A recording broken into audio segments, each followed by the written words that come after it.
We're joined today by State Senator Julia Salazar. She is the chair of the Senate Committee on Crime Victims, Crime and Correction. Obviously, this is a big week, a big time for you, the committee, and also your side of the legislature there with this omnibus prison package reform that went through, of course, back in the end of the spring, leading into the summer, and now it's been on the governor's desk. She has until Friday to sign it. What do you know at this point in terms of what this looks like right now? We have been having active discussions with the governor's office and with the assembly about chapter amendments to the prison reform omnibus bill. I feel very confident. The bill was sent to the governor last week, so we now have just a couple more days in the timeline before she needs to sign or veto the bill. I have fully expect that she will sign the bill with reasonable chapter amendments. So I'm really looking forward to that. It's going to mean once it actually becomes law, bringing much more oversight and accountability that is desperately needed in the state prison system. In her statement last week, in accordance with the 1-year anniversary of the death of Robert Brooks, she mentioned, she talked about briefly the bill itself, the package, if you will, and changes that she said that she had proposed, hoping you could come to an agreement. Can you speak to any of those changes? Can you say what she was looking for?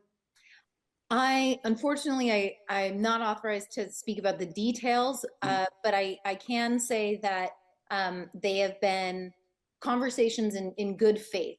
I definitely believe that the governor supports the spirit of this legislation, understands that it's really important for us to make these changes, whether that be having 24/7 surveillance cameras across facilities. The administration has already been supportive of a increase and comprehensive fixed camera coverage, which I really appreciate. But given what camera footage from body-worn cameras has disclosed to us in the past year, including the murders of 2 incarcerated individuals in 2 separate incidents, it's very important that we see that that facilities are fully covered, and in order for us to know what's really going on inside. And additionally, we, in both of those incidents, saw that the Attorney General's office was unable to serve as the special prosecutor as the law intends for the AG's office to be able to do. And so that's another thing that's addressed in this legislation that I believe the governor fully supports. So, and that's just a piece of it. It's a rather comprehensive compilation of about 10 different bills. And we have much more work ahead of us beyond the prison omnibus bill to try to transform the state's prison system. I know there were some that when this package passed of the 10 bills initially that wanted more out of this, right? That they wanted more included, Earned Time Act, Second Look Act, things like that. I guess to speak to them right now, the changes that could be made in this, do you believe that this is still progress, right? That won't be watered down even more is what I'm asking. Yes, I absolutely think that this is progress, and we are coming back for everything that this bill does not address and wasn't technically intended to address.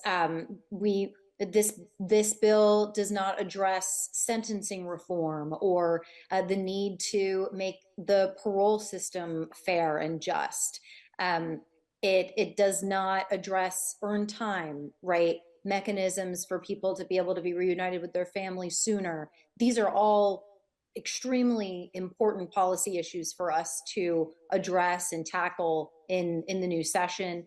And I don't think we can afford to wait. But I certainly will be pursuing all of these things as we start the new session. So if this proceeds and the governor signs whatever it ends up looking like, what will this bill do? What will change because of this? There will be more public accountability for what is going on in our state prisons.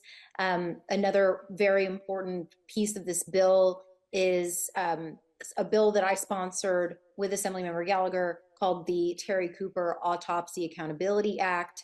This was inspired by the tragic murder of a man named Terry Cooper years ago in a state prison, for which later there was a civil lawsuit, and his family was given an enormous award as a result, the largest in the history of the Northern District, I believe, because the photographs and from his autopsy were not disclosed in the autopsy report that was provided. If we had that information in Terry Cooper's case, and in every case in which someone is killed while in state custody, then we would see real consequences for officers or staff or anybody who is responsible in those situations, rather than it costing literally millions of dollars from taxpayers later to litigate a civil lawsuit. And we want these deaths, of course, to be prevented in the first place, not only for families to be able to have answers and justice afterward. So the bill also increases oversight through the State Commission of Corrections, as well as the Correctional Association, giving them, as an independent oversight body, more access to records in docs facilities and more access to the facilities in general. We need sunlight into the darkness that persists in our state prison system in order for us to really change it in a meaningful way. Yeah, the autopsy, the one that addresses the autopsy, is interesting because from speaking to those that have come out since Robert Brooks was killed, that has been an issue for a lot of people in terms of after a loved one has died or was killed, unfortunately, in prison. That's a big one for a lot of people right now, which is really interesting. I do want also to ask you, of course, we saw the debate on the floor. Reference back to the spring again, late into the night, those on the other side of the aisle. And when it comes to corrections officers and saying, well, this, we need to do more to address understaffing, mandatory overtime, contraband. Where does that fall right now? Obviously, that doesn't fall within the scope of this specifically, but they want to see that addressed too. Is that something that you are looking to do at the same time? Certainly, I think that we don't want contraband or anything dangerous to be entering state facilities.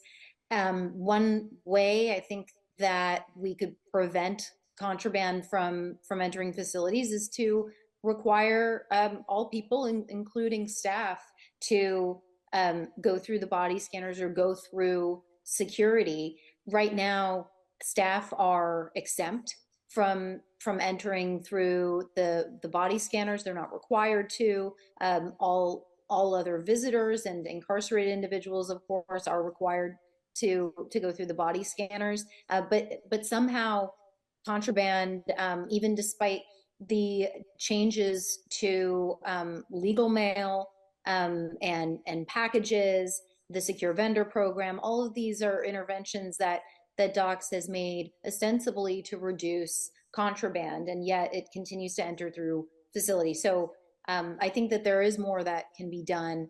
And additionally, we need to get an update on the recruitment efforts of the department, addressing very low staffing levels. I'm hopeful that the closure of 2 additional facilities, or 1.5, you could say, with half of Collins being closed, that will help right size, so to speak, reduce the demands and the strain on staff and correction officers system wide.